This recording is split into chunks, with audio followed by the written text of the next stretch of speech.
দেখেন দর্শক, দেখেন পুরো ভয়াবহ অবস্থা। এই গাড়িটা ঈদের দিন অ্যাক্সিডেন্ট করছে টাঙ্গাইলে। টাঙ্গাইল থেকে ঢাকায় এসে এই যে আমাদের বাংলাদেশ ব্যাংকের পিছনে উটের খামার গ্যারেজ, পুরো টিআরএক্স। এটা পুরো চাকা বের হয়ে গেছে, বল জয়েন অ্যাক্সিডেন্ট করছে, বল জয়েন বের হয়ে গেছে, চাকা হবস পুরোটা কমপ্লিট অ্যাক্সিডেন্ট করছে। চাকাটা সেটা অ্যাক্সিডেন্ট করছে পুরো গাড়িটা। দেখেন কি কন্ডিশন।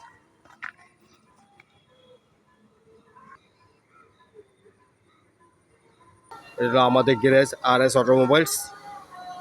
এটা বাংলাদেশ ব্যাংকের পিছনে উটের খামার।